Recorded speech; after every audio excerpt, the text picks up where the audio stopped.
C'est parti. Bon, donc bonjour, bienvenue, bon appétit pour ceux qui ont la chance de manger. Donc je vais vous présenter une petite session de live coding. Alors ça va être hyper light en 15 minutes. Globalement, je vous resitue un petit peu le cadre. Donc je ne sais pas si vous connaissez le projet qui s'appelle Code Elevator. Okay. Donc ça, c'est un truc que j'ai réfléchi quand j'étais dans ma tête comme ça. Je me suis dit, tiens, comment fonctionne un ascenseur? C'est quoi l'algo qui est à l'intérieur, etc. Donc j'ai commencé à faire du TDD, à écrire des petits algos comme ça pour voir comment ça fonctionnait. Et puis après, je me suis dit, tiens, mais il y a un truc, peut-être je pourrais en faire un événement, enfin une sorte comment dire, une sorte de concours, etc. Donc j'ai commencé à écrire un petit serveur qui, en fait, va requêter d'autres serveurs web HTTP avec une API assez simple. Et ensuite, les gens, il va falloir qu'ils répondent à ces requêtes HTTP pour mettre à jour l'état du serveur et ensuite que les cabines d'ascenseur commencent à se bouger, etc. Donc peut-être qu'avec une petite démo live, ça va vous parler un petit peu plus. Alors là, je suis en train de démarrer le serveur et à gauche, j'affiche l'interface web. Donc ça se présente comme ça, on s'inscrit, on met un nom d'utilisateur, un email, une URL, donc ça c'est le serveur que vous devez implémenter, un serveur HTTP, et puis ensuite vous commencez à participer. Donc là, j'ai pas démarré mon serveur. Ok, tac. Donc là, il est démarré sur localhost. Est-ce que vous voyez bien? Ok. Voilà, et ce qui se passe, c'est que voilà, on voit la petite cabine d'ascenseur qui monte, qui descend. À chaque seconde, on vous demande quel est l'état du serveur. Ok. Est-ce que vous devez aller vers le haut, vers le bas, juste rien faire, juste ouvrir les portes, fermer les portes. Et ensuite, en parallèle, vous avez une petite notif pour savoir qui attend à quel étage, où est-ce qu'il veut aller, etc. Donc, du coup, ça nous permet, dans une salle, avec plusieurs personnes qui ont chacun un serveur web, de se mesurer entre nous. Il y a un petit leaderboard qui est là. Et comme ça, vous pouvez savoir si vous êtes le meilleur implémenteur de cabine d'ascenseur. Voilà. Donc, ce qui s'est passé ensuite, c'est que ce code-là, il a été repris pour faire un challenge, mais cette fois en ligne, sur le cloud, et avec des contraintes autres, vous imaginez. Donc là, je vais vous montrer des petites évolutions qui ont eu lieu, notamment avec David, d'accord, David Gageot, pour en fait tenir la charge, en gros, mettre à jour le serveur et le focaliser sur son vrai job, qui est juste faire fonctionner la petite cabine. Ok. Donc, du coup, j'arrête le serveur ici. Et ensuite, donc ça, c'est le serveur de participants. Je vais arrêter le serveur. Et je vais me mettre dans un état qui va vous permettre de montrer comment, en fait, on va supprimer les threads. Ok. Ici, à chaque seconde, pardon, il y a un thread qui va interroger tous les serveurs qui sont inscrits. Et c'est du non bloquant. Non bloquant dans le sens, ok, j'ai un thread dédié pour traiter chacune des requêtes. Mais ça, c'est pas très intéressant sur le cloud parce que au fur et à mesure en fait que les serveurs mettent du temps à répondre, etc. La seconde, ça suffit plus en fait. Il est plus capable d'empiler les requêtes successives. Donc mon but là, ça va être de me mettre sur un état qui va me permettre de vous expliquer comment faire. Tac. Ok. Et ensuite, on passe sur le code. Donc ici, le threading, il est fait à partir d'une classe qui s'appelle Elevator Server. Elevator Server, ici on voit, qu'est-ce qu'on voit? Ici, il y a un exécuteur, d'accord, qui crée un single thread scheduled avec une fréquence d'1 seconde. Donc là, on voit que c'est la boucle de chaque seconde. Moi, j'ai envie de virer ce truc-là parce que je trouve que c'est trop compliqué. Donc j'écris juste un nouveau thread. Et ce thread, qu'est-ce qu'il va prendre en entrée? Il va prendre le runnable. Et en fait, ce runnable-là, on va juste l'exécuter dans une boucle infinie. Okay, donc surtout, ne pas oublier de starter son thread, sinon ça ne fonctionne pas. Donc ce truc-là, c'est l'initialisation. J'en fais un petit in, je le mets à l'intérieur du run. Le run qui est là, lui, en fait, c'est lui qui va devoir boucler de manière indéfinie dans le serveur. Donc je mets un petit while autour. Okay, ici, on avait des commentaires sur des notions de minutes, de secondes, etc. Ça, on n'a plus vraiment besoin. Okay. Et donc, ça, c'est la partie la plus simple. J'ai transformé l'exécution à chaque seconde en une exécution successive qui va potentiellement très très vite. Ensuite, ce qui se passe, c'est que derrière, il y a d'autres asynchronismes qui ont été mis en place. On va rentrer un peu dans le vif du sujet. Donc là, il y a la petite horloge. Okay. Cette petite horloge, elle-même, elle n'est pas bloquante. Elle demande à un exécuteur service d'interroger chacun des ascenseurs pour mettre à jour l'état. Ça, c'est trop compliqué. Je vais simplifier. Okay. Donc simplement, je vais dire, ok, bah en fait, on boucle sur tous les ascenseurs et on fait le type d'horloge. Donc cet exécuteur service là, en fait, il va plus me servir. Par contre, on voit qu'il est public. Donc si je fais ça et que je compile, ça va peut-être casser d'autres choses. Là, ça se voit pas, il est en train de compiler, voilà. Et effectivement, j'utilise ailleurs, dans ce que j'appelle le HTTP Elevator, qui est en fait le connecteur vers votre serveur. Okay, donc ce truc-là, bah, malheureusement, il va plus pouvoir bénéficier d'un exécuteur service. Par contre, pourquoi utiliser un exécuteur service? Bah, là, on va aller voir à l'intérieur. Ouais, c'est ça. Il exécutait un exécuteur service parce qu'il y avait des choses très compliquées qui étaient faites à l'intérieur, et donc je veux me débarrasser. Notamment, on empilait les requêtes qu'on adressait au serveur. Si jamais il mettait plus d'une seconde à répondre, comme ça, potentiellement, on pouvait en fait, respecter l'état du client, quoi, du serveur, dans ce cas-là. Bon, ça, c'est trop compliqué, ok, on ne comprend pas. Donc, je vais commencer par virer l'empilement des requêtes. Ok, donc ça n'existe plus. Et ici, cet exécuteur qui est là, bah, il n'existe déjà plus au niveau de l'instanciation du constructeur. Donc, je peux juste récupérer le code qui me permettait d'appeler votre serveur. Donc, le get, ça se voit pas, c'est un petit get ici, un get HTTP. Et du coup, voilà, je vire un peu tout ce qui est là, et ça, je me le garde au coin, quelque part. On regarde qu'est-ce qui ne fonctionne pas. Donc là, on a un empilement de request également. Ça, je vais juste en parler plus tard, parce que je ne suis pas hyper fier. Et ici, on a bien la méthode qui permet d'invoquer votre serveur. Ok, donc j'y vais. Et je mets directement le code qui l'invoque en live, en direct. Du coup, on n'a plus d'interrupted exception. Parfait. Donc je reviens sur le code que je voulais vous cacher tout à l'heure. Ça, en fait, ma fille, si un jour elle me demande pourquoi, qu'est-ce que tu fais, papa, comme métier, etc. Typiquement, je lui dirais, ok, je suis développeur, mais je lui montrerai pas ce code-là, en fait. Ce qui se passe, c'est que ici, on empile les requêtes, et tant que alors la next command, c'est ce qui demande à votre ascenseur, est-ce qu'il faut ouvrir les portes, est-ce qu'il faut fermer les portes, est-ce qu'il faut monter, est-ce qu'il faut descendre. Ce truc-là, il est important, il est bloquant, il demande une réponse de votre part. Si cette réponse, on l'a pas, on ne peut pas avancer. Donc du coup, on empile les requêtes jusqu'à temps qu'on trouve un next command, et ce next command-là, il est obligé d'être exécuté. Ok, trop compliqué, je viens. Donc, qu'est-ce qui se passe maintenant? On va relancer le serveur. Ok, donc là, je le compile. Ah, ça doit être un peu petit, mais c'est pas hyper intéressant, c'est pour ça que c'est petit. Ok, installe. Et ensuite, je le démarre. Elevator serveur, il y avait plusieurs modules, ok. Ça, pareil, ça sera simplifié plus tard. Et je lance mon Jetty, parce qu'en fait, je ne vous ai pas parlé du fait qu'on utilise un Jetty pour l'instant.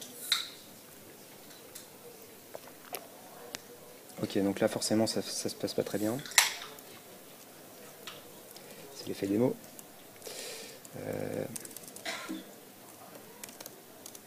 Ouais, je vais juste recompiler un petit coup dans mon IDE pour savoir si j'ai rien cassé finalement. Ouais, ça compile pas, ok. J'ai juste pas changé le constructeur. J'ai juste simplement supprimé le deuxième paramètre du constructeur. Et là, potentiellement, ça va mieux se passer. Ok, ici. Donc là, il est en train de recompiler et rejouer tous les tests. Et ensuite, redémarrer le serveur. Ok, donc là, il est en train de redémarrer le serveur. Pendant ce temps-là, je vais rafraîchir mon interface. Oups, il n'y a plus d'interface. Comment ça se fait? En fait, ça a été complètement simplifié. Ok, là j'ai un cookie qui est bizarre. Donc là, globalement, ce qu'on dit, c'est que le leaderboard qui était affiché avant dans l'appli, ok, maintenant il est déporté ailleurs. En fait, on se concentre sur une seule fonctionnalité, et là, le serveur, il n'a plus du tout la fonctionnalité d'aller afficher le leaderboard. Donc là, en parallèle, vous avez vu que ça pole pas mal en termes d'erreur. Alors, ce qui se passe, c'est que l'inscription des joueurs aussi, puisqu'il n'y a plus d'interface graphique, on l'a déporté et on l'a mis dans un petit fichier JSON qu'on parse au démarrage du serveur, parce que maintenant que c'est déployé dans le cloud, c'est beaucoup plus simple d'avoir juste la liste en dur des joueurs qui sont inscrits. Donc pour ça, je vais rechercher une commande qui fait référence à ce truc-là. Ok, la bonne commande. Et comme ça, donc j'enregistre dans mon petit JSON le serveur qui est démarré ici, ok. Et ce qui me permet de vous montrer juste à gauche le serveur, le participant, et à droite le code du serveur qui tourne. Donc là, on a gagné, on a viré les threads, c'est plus bloquant. Et donc dès que le serveur qui est ici a répondu, eh ben, finalement, l'elevator server, lui, il continue à vous requêter. Donc du coup, ça va hyper vite et c'est ce qu'on veut parce qu'en fait, on veut mettre à l'épreuve les différents clients HTTP et, et du coup, on est content. Ok, donc je me reset et je passe à une étape suivante. Qu'est-ce qu'on va faire maintenant? Là, on a vu que c'était du Jetty qui était utilisé. Donc ok, c'est un framework, enfin, ça fonctionne pas trop mal, mais globalement, on a envie de passer à une stack qu'on maîtrise un peu mieux, la stack de Code Story HTTP. Donc je vais tenter de vous montrer ça. Par contre, dans 5 minutes, je pense que ça sera un peu juste. Là, je vais faire du teasing, mais globalement, j'ai une session de live coding tout à l'heure qui reprend tout ça et qui fait toutes les étapes du début à la fin. Donc, en step 5, on va se mettre sur un bon endroit. Ok. Je vais redémarrer le serveur pour m'assurer que tout fonctionne. Ok. Ok. En fait, c'est du step 7. Ouais, ok, ça se passait bien. Bon, là, il est un peu lent. Je ne sais pas si c'est la résolution d'écran, etc. Alors, globalement, la stack HTTP de Code Story, qu'est-ce que c'est? C'est juste un truc, c'est un main avec des annotations sur les get. On va voir comment on migre un code qui était du Jersey en Jetty vers cette nouvelle stack. Ok. Donc, on repasse sur le code. J'importe les changements, logiquement. Pardon. Alors là, déjà, au niveau de la structure du projet, on n'a plus du tout de, on a plus du tout de module. C'est juste un seul module, c'est beaucoup plus simple, d'accord? Donc le module il est là, tout ça c'est du reliquat de mon changement de branche. Ok. Donc, qu'est-ce qui se passe quand on essaie de changer la stack? On va dans le POM. Déjà, on passe en Java 8 parce que c'est bien plus sexy. Ok, on vire le Jetty version, on s'en sert pas. Ici, on n'a plus besoin du plugin Eclipse, de plugin Jetty, pardon. Et qu'est-ce qu'on met? On met un petit assembly plugin qui va nous permettre en fait de générer un zip avec toutes les classes, toutes les ressources. Ça sera plus simple. Ok. Et on va continuer à. Il manque un petit plugins. Ok. Et ensuite, on va continuer à virer les dépendances qui ne vont plus nous servir. Tout ce qui est JAX RS, Jersey Container Servlet, Jetty, Jackson, tout ça, on s'en sert plus. Et qu'est-ce qu'on va remplacer? On va mettre le framework web HTTP. Ok. Il est censé m'aider là à ce niveau-là. Aide-moi. Ok. Ah, je connais pas les artifacts ID par cœur. Le voilà. Ok, en version 14. À l'époque, c'était version 14. On n'a plus besoin de tout ça. Et on va virer aussi le code de test ici. Donc là, gros changement dans les dépendances. Je m'attends à ce qu'il y a certaines choses qui ne compilent plus. Déjà, je change la version de Java, donc il est en train de me recharger mon projet. Ok. Et donc ensuite, je lance une compile, ok, les yeux fermés. Donc il y a des trucs qui passent plus. Alors score persister, c'est un truc qui permettait d'aller poler dans une base ailleurs l'ensemble des scores des joueurs. Ok, donc ici on faisait référence à des choses qui étaient déclarées en statique dans des frameworks type JAX-RS. Donc là on le fait à la mano.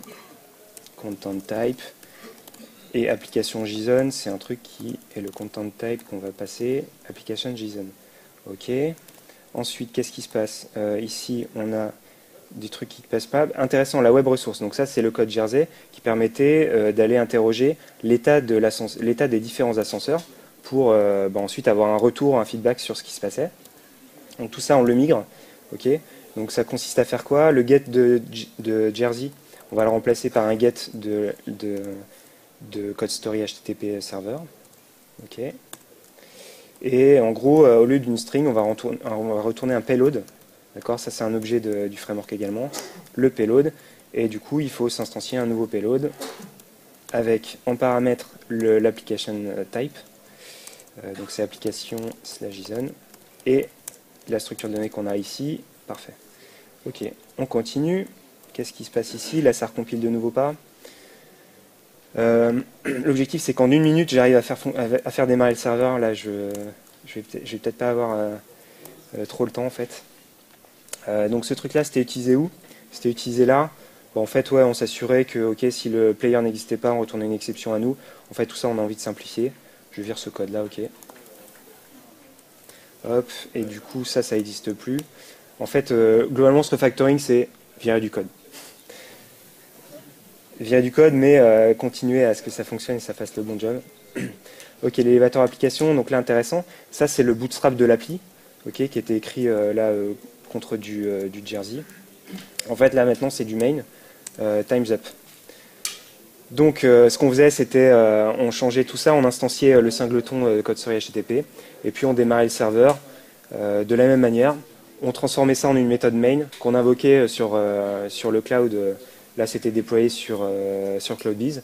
Et en fait, ça faisait exactement le même job, sauf que ça simplifiait largement le déploiement. On n'avait plus besoin de stack servlet.